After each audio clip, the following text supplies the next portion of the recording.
Good morning, students. The topic today we are going to continue is software. We have read earlier that softwares are of two types, that is system software and application software. System software जो थे वो further आपके three types के थे, operating system, language translator and utility software. ठीक है. Application software जो थे वो जनरल पर्पस एप्लीकेशन सॉफ्टवेयर और कस्टमाइज्ड एप्लीकेशन सॉफ्टवेयर था. ठीक है. तो अब इसी को ये डिटेल में इन्होंने इलेबोरेट किया है कि सिस्टम सॉफ्टवेयर क्या है. जो मैंने आपको पहले भी बताया था कि सिस्टम सॉफ्टवेयर क्या है, ये कंट्रोल करता है और ऑपरेट करता है हार्डवेयर, कंप्यूटर के हार्डवेयर को. ठीक है. ऑपरेटिंग सिस्टम वो मैंने आपको बताया था कि क्या करता है, इंटरेक्ट करता है. मैंने आपसे उस दिन भी डिस्कस किया था कि एक ब्रिज की तरह काम करता है ये between the software and the hardware. Language translator ये भी मैंने आपको बताया था कि क्या काम करता है, कन्वर्ट करता है हाई लेवल प्रोग्रामिंग लैंग्वेज को मशीन कोड में. ठीक है. यूटिलिटी सॉफ्टवेयर मैंने आपको उस दिन बताया था कि यूटिलिटी सॉफ्टवेयर क्या करता है, रेगुलेट करता है कंप्यूटर के फंक्शंस को. ठीक है. कैसे उसकी परफॉर्मेंस को एनालाइज करके, ठीक है, और कैसा वो काम कर रहा है उसके ऊपर जितना भी चीज़ें हैं आपको रेगुलेट करेगा कि कंप्यूटर का फंक्शन कैसा है, कैसा उसकी फंक्शनिंग को जो है वो स्मूथ करने के लिए जो यूटिलिटी सॉफ्टवेयर जो है वो परफॉर्म करता है टास्क, ताकि कंप्यूटर की जो फंक्शनिंग हो वो स्मूथ हो जाए. ये मैंने आपसे उस दिन डिस्कस किया था. यही फर्दर इन्होंने डिटेल में यहाँ पे बताया है, जो आपने एक बार खुद रीड कर लेना है बेटा. ऑपरेटिंग सिस्टम की बात की है अब इन्होंने सबसे पहले. तो ऑपरेटिंग सिस्टम क्या है, बेसिकली जो फर्स्ट प्रोग्राम बेटा आपकी कंप्यूटर की मेमोरी में जो लोड किया जाता है उसको हम ऑपरेटिंग सिस्टम बोलते हैं. और ये जो प्रोसेस है लोडिंग दी ऑपरेटिंग सिस्टम, उसको हम क्या बोलते हैं बेटा, बूट बोलते हैं, बूटिंग बोलते हैं.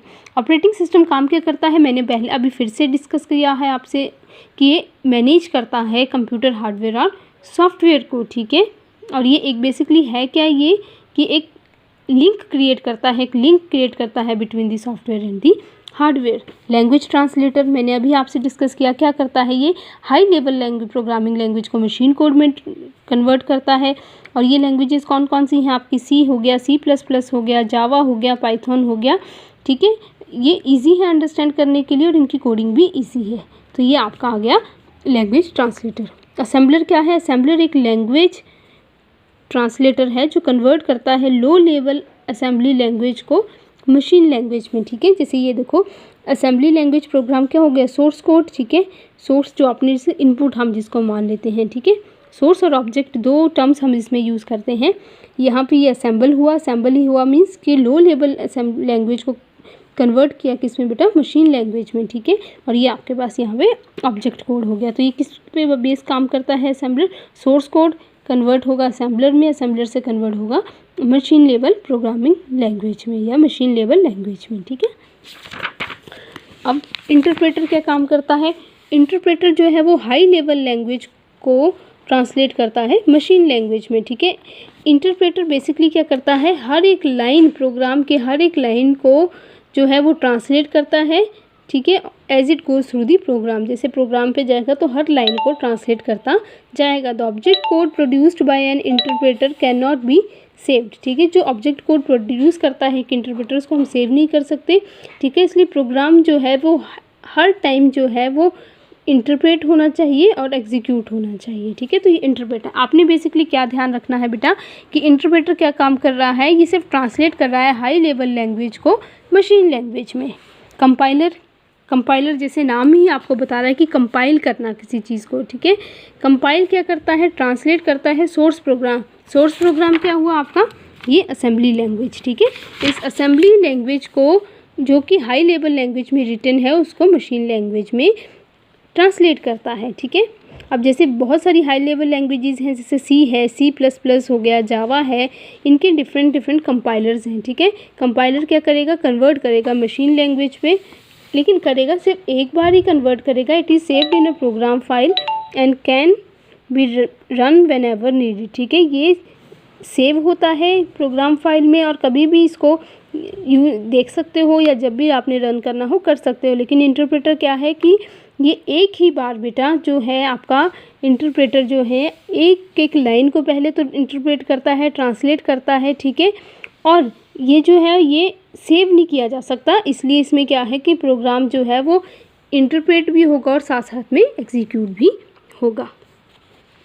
यूटिलिटी सॉफ्टवेयर की बात करते हैं कि यूटिलिटी सॉफ्टवेयर क्या कहता है, असिस्ट करता है ऑपरेटिंग सिस्टम को उसके स्मूथ फंक्शनिंग के लिए, ठीक है, कि इसका फंक्शन स्मूथ हो, स्मूथ फंक्शन किया जा सके।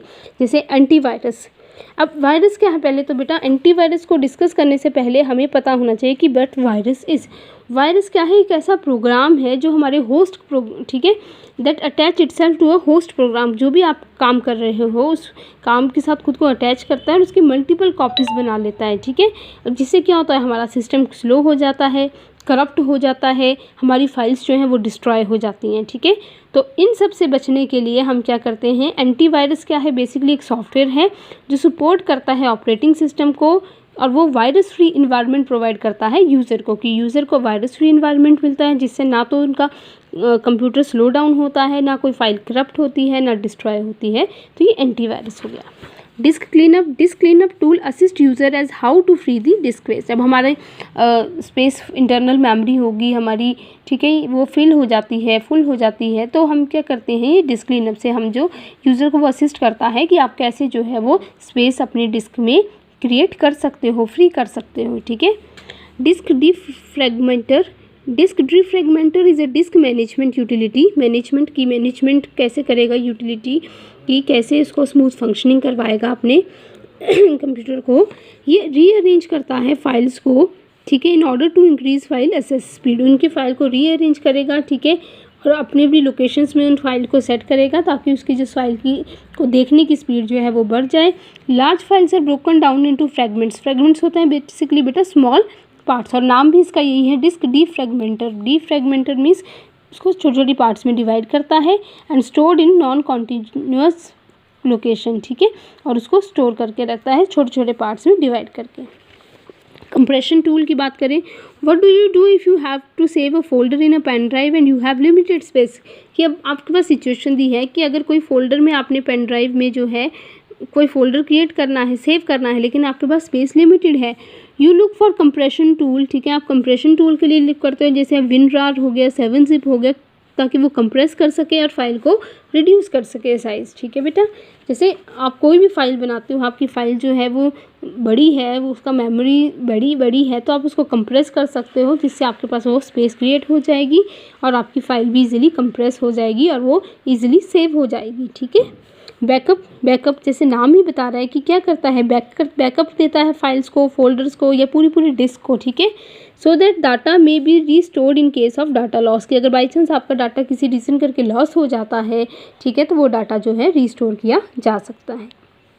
अब बात करते हैं एप्लीकेशन सॉफ्टवेयर उस दिन भी बताया था कि सेट ऑफ इंस्ट्रक्शंस हैं जो कि डिज़ाइन किया गया है कि कोई स्पेसिफिक टास्क को परफॉर्म करने के लिए, ठीक है। अब आता है जनरल पर्पस एप्लीकेशन सॉफ्टवेयर। मैंने उस दिन भी बताया था कि जो जनरल नीड्स को पीपल की यूज़र्स की जनरल नीड्स को फुलफ़िल करता है वो जनरल पर्पस एप्लीकेशन सॉफ्टवेयर होता है। इसमें आपका word processing software, spreadsheet software, presentation software, data management, DBMS software आते हैं, ठीक है। वर्ड प्रोसेसिंग सॉफ्टवेयर आपका माइक्रोसॉफ्ट वर्ड हो गया, ठीक है, लेबर ऑफिस राइट हो गया, स्प्रेडशीट्स जिसके अंदर आपकी स्प्रेडशीट्स बनती हैं, ठीक है। ये पावरफुल होता है, वर्सेटाइल होता है सॉफ्टवेयर, मीन्स ज़्यादा काम आप इस पर कर सकते हो, जो आपकी माइक्रोसॉफ्ट एक्सेल हो गया आपका, ठीक है। लिबर ऑफिस कैलकुलेटर हो गया, प्रेजेंटेशन सॉफ्टवेयर जैसे आपकी पावर पॉइंट्स हो गया, माइक्रोसॉफ्ट पावर पॉइंट हो गया, ठीक है। लिबर ऑफिस इम्प्रेस हो गया, जिसके अंदर आप अपनी स्लाइड्स बना सकते हैं, आप अपनी किसी भी प्रेजेंटेशन को स्टोर करके सेव करके रख सकते हैं। DBMS का मतलब क्या है, डाटाबेस मैनेजमेंट सिस्टम, ठीक है। ये जो सॉफ्टवेयर है ये माइक्रोसॉफ्ट एक्सेस हो गया, लाइब्रेरी ऑफिस बेस हो गया, ये क्या काम करते हैं, लार्ज कलेक्शन करते हैं डाटा को entered in a computer system और उसको फर्दर यूज़ के लिए स्टोर करते हैं। लार्ज कलेक्शन ऑफ डाटा, जहाँ बहुत सारा डाटा होगा वो एंटर करना कंप्यूटर में, उसको स्टोर करके रखना फॉर दी फर्दर यूज़। अब है customised application software. This software is designed according to the specific need of an organisation and individual. मैंने उस दिन भी बताया था कि दोनों में डिफरेंस क्या है। जनरल पर्पस जो है वो बेसिकली जनरल नीड्स, जो लार्ज नंबर ऑफ पीपल की जनरल नीड के लिए डेवलप किया गया है, और कस्टमाइज जो है वो स्पेसिफिक किसी ऑर्गेनाइजेशन या इंडिविजुअल के लिए जो है वो डिज़ाइन किया गया है। It is used only by companies with large computer departments और where application packages are not available. मैंने उस दिन भी आपको बताया था जो लार्ज कंपनी जहाँ पर लार्ज कंप्यूटर डिपार्टमेंट है, कंप्यूटर का ज़्यादा यूज़ हो रहा है, वो इसको यूज़ करते हैं customised application software. Content management system CMS, ठीक है।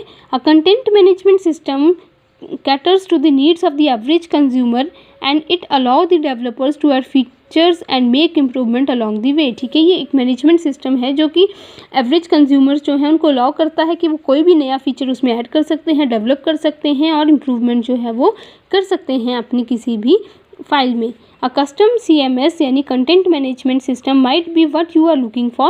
It facilitates social media integration, website maintenance, online security and more. इसमें क्या क्या काम कर सकते हैं? सोशल मीडिया को इंटरेक्ट कर सकते हैं, वेबसाइट की मेंटेनेंस कर सकते हैं, अगर आपने कोई वेबसाइट क्रिएट की है तो उसको मेंटेन करके रख सकते हैं, ऑनलाइन सिक्योरिटी कर सकते हैं आप अपने काम पे, ठीक है। वर्डप्रेस हो गया, जूमला हो गया, ठीक है। ये कुछ एग्जांपल्स हैं कंटेंट मैनेजमेंट सिस्टम के। अब बात करते हैं कस्टमर रिलेशन मैनेजमेंट। नाम ही बता रहा है कि एक रिलेशन बिटवीन अ कस्टमर, ठीक है। Customer relation management system keep track of customer, vendor, prospects and referrals. Several of the most important benefits of customer relation management are monitoring marketing campaign, settling appointments, managing contacts, identifying trends, spotting patterns and handling customer service. अब ये क्या काम करता है basically बेटा? ये track करता है जो भी आपके कस्टमर्स होते हैं, वेंडर्स क्या होते हैं जो यहाँ वहाँ अपने काम के लिए घूमते फिरते रहते हैं, तो उनको ट्रैक करता है, ठीक है। उनकी नीड्स को जो है वो मॉनिटर करता है, उनकी मार्केटिंग को, उनकी कैंपेनिंग को, ठीक है, उनकी आइडेंटिफिकेशन को, ठीक है। तो ये काम कौन करता है? Customer relation management. Business process automation system क्या काम करता है? Processing a request using paper form, online calendar, sticky notes, all kind of software tools, ठीक है। जो भी आपके जैसे स्टिकी नोट्स आपने कोई क्रिएट करने हैं, ऑनलाइन कैलेंडर्स आपने काम करना है, पेपर फॉर्म में कोई काम करना है, तो बिजनेस प्रोसेस ऑटोमेशन सिस्टम की हेल्प से कर सकते हैं, ठीक है। ये बेसिकली अब क्या बोला है कि प्रोसेसिंग रिक्वेस्टिंग यूज़ ऑफ, अब जैसे आज बेटा पेपर फॉर्म में काम करना हो, ऑनलाइन कैलेंडर, स्टिकी नोट्स, ये सारे काम करना हो, भी आउटडेटेड हो गए हैं, ठीक है। This way of doing business is insufficient. अब ये इतना सफिशिएंट नहीं है, पहले ये यूज़ किया जा सकता था, लेकिन अब ऑटोमेटेड मीन्स ऑटोमेटिक, ठीक है। बिजनेस प्रोसेस जो है वो कंपनी ऑनर्स में keep a check on late payments, payment for good slow down productivity. Means आज जो है वो within a minutes, within a second जो वो चेक कर सकते हैं उनके पेमेंट्स पे, गुड्स की पेमेंट्स पे, slow sale approvals, slow down productivity की क्यों काम में, वो सारा काम जो है वो बिजनेस प्रोसेस ऑटोमेशन की हेल्प से देखा जा सकता है। पहले नोट्स बना के रखते थे, रजिस्टर्स में नोट करके रखते थे, ठीक है। अब ये सारा काम जो है वो with the help of this customised application software की हेल्प से हो रहा है, जिसके अंदर ये बिजनेस प्रोसेस ऑटोमेशन सिस्टम आपका आता है। Automated invoicing, proper invoicing and billing require lot of care and has very little room for error, ठीक है। With automated billing and invoicing software business perform automatic calculations as per the taxes, process payments and get notifications की automatic calculations की जा सकती हैं, tax की process की payments जो बताई जा सकती हैं उनको नोटिफिकेशंस मिल जाती हैं, तो ऑटोमेटिक इनवॉइसिंग हो जाती है। They are also useful for book keeping and record keeping purpose. कोई भी रिकॉर्ड रखना है, ठीक है, अपने किसी भी प्रोडक्ट का, हर चीज़ का, सेल का, परचेज़ का, तो वो सारा रखा जा सकता है। तो इसके साथ बेटा हमारा ये 3rd चैप्टर फिनिश होता है। तो आपने क्या काम करना है, एक बार ये फुल चैप्टर जो है वो रीड करना है। अगर आपको कोई बात समझ नहीं आती तो आपने मुझे पर्सनली पूछ लेनी है। ओके बेटा, हैव अ गुड डे।